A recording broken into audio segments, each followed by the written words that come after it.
ہو گئے، ان کی روح کیوں نہیں نکل رہی ہے، ان کو وفات کیوں نہیں ہو رہی ہے؟ ان کو بڑی تکلیف تھی، بڑی تکلیف۔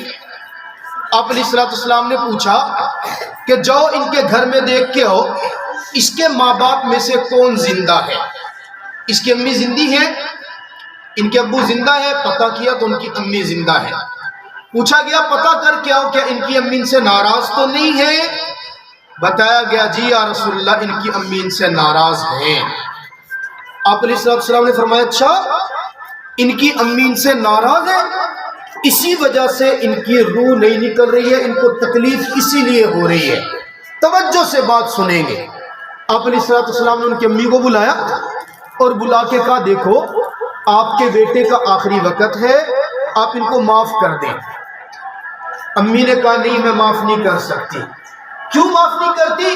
کہا اس نے ایک مرتبہ میرے سامنے اونچی آواز سے بات کی تھی، مجھے ڈانٹا تھا، میرا قصور بھی نہیں تھا، میرا بیٹا ہو کے مجھے ڈانٹ رہے، میرے آگے زبان درازی کرے تو میرے دل پہ چوٹ پڑی ہے، اور جب ماؤں کے دل پہ چوٹ پڑتی ہے نا ان کو بڑا دکھ ہوتا ہے، اس لیے میں یا رسول اللہ اس کو معاف نہیں کرتی ہوں۔ پیارے حبیب پیارے آقا مدنی کریم صلی اللہ علیہ وسلم نے فرمایا اچھا آپ معاف نہیں کرتی ہو، جاؤ میرے صحابی سارے جنگل سے لکڑیاں لے کے آؤ۔ لکڑیاں اکٹھی کروائی، سب اکٹھی کرنے لگے، لکڑیاں اکٹھی کر کے منگوا کے وہ اماں بیٹھی ہے، بیٹا بستر پہ پڑا ہوا ہے، مرنے کے قریب ہے، پوچھتے ہیں یا رسول اللہ لکڑیوں کا کیا کریں گے؟ سن رہے ہیں نا میری بات؟ اونچی آواز سے بتائیں سن رہے ہیں نا؟ آپ کے اور ہمارے پیارے رسول صلی اللہ علیہ وسلم نے فرمایا کہ یہ بچہ جو ماں کا نافرمان ہو، جو اپنی امی کی باتیں نہ مانتا ہو، اپنی امی سے لڑتا ہو، اپنی امی کے آگے زبان درازی کرتا ہو، اس نے تو بعد میں بھی جہنم میں جلنا ہے۔ بس میں آپ کی آنکھوں کے سامنے آگ لگا کے نا اس کو آگ میں ڈال دوں گا تاکہ یہ آگ کے اندر ہی جلتا رہے۔ امائیں کتنی بھی ناراض ہوں کم از کم اپنے بیٹے کو آگ میں جلتا تو نہیں نہ دیکھ سکتی۔ جب دیکھا نا کہ میرے آقا تو واقعی سیریس ہے اس معاملے میں، وہ تو واقعی آگ جلا دیں گے، بس کہنے لگی یا رسول اللہ میں نے معاف کر دیا، بس معاف کر دے، اس کو آگ میں نہ جلائیں۔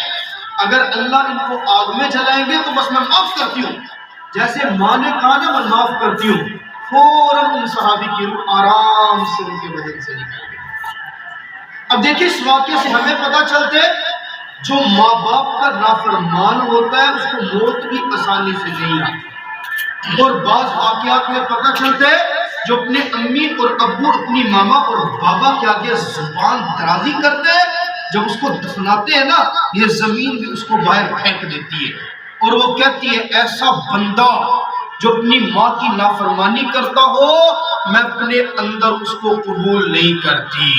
مجھے پتہ چلا ہے ہمارے اسکول کے کچھ بچے جب چھٹی کے بعد گھر جاتے ہیں تو اپنی امی کے آگے زبان درازیاں کرتے ہیں۔ میں نام نہیں لیتا ان بچوں کا، مجھے سب کا پتہ ہے کس کس کے گھر سے کیا کیا اطلاع آتی ہے وہ مجھے پتہ چلتی ہے۔ میں نے آپ کو کتنی بار کہا اپنی امی اور ابو کا احترام کیا کریں۔ تین رشتے ویسے تو اپنے ہر بڑے کا احترام کرنا چاہیے، ہمارے نبی صلی اللہ علیہ وسلم کا فرمان ہے، آپ یہ حدیث پڑھیں گے من لم یرحم صغیرنا ومن لم یوقر کبیرنا فلیس منا، جو ہمارے چھوٹے بچوں پہ رحم نہیں کرتا، جو بڑوں کا ادب نہیں کرتا، اس کا ہم سے کوئی تعلق نہیں ہے، اور جس کا رسول اللہ سے کوئی تعلق نہ ہو اس کی بخشش کیسے ہوگی؟ تو آپ کیا جہنم میں جلنا چاہتے ہیں؟ بولے اونچی آواز سے جہنم میں جلنا چاہتے ہیں؟ نہیں جلنا چاہتے نا؟ تو آپ کو چاہیے اپنے امی اور ابو کا ادب کریں۔ آپ ایک اسلامک اسکول میں پڑھتے ہیں، اچھے ادارے میں پڑھتے ہیں، آپ بھی اگر جا کے اپنے ماں باپ کے ساتھ لڑے اور باہر کھیلنے والے بھی جا کے ماں باپ کے ساتھ لڑے، پھر آپ میں اور ان میں کوئی فرق تو نہ ہوا نا؟ تو کیا خیال ہے آج سے عزم کرتے ہیں کہ اپنی امی اور ابو کی بات مانیں گے؟ عزم کرتے ہیں نہیں کرتے؟ اونچی آواز سے بولے سب ادب کریں گے اپنے ماں باپ کا یا نہیں کریں گے؟ ہاں جی اینڈ والوں آپ بھی اپنے ماں باپ کے ساتھ لڑائی تو نہیں کریں گے؟ پکی بات ہے؟ اونچی آواز سے ہاتھ کھڑا کرو جو ماں باپ کے ساتھ لڑے گا۔ کوئی بھی نہیں لڑے گا؟ چلے شاباش، دعا کی تیاری کریں۔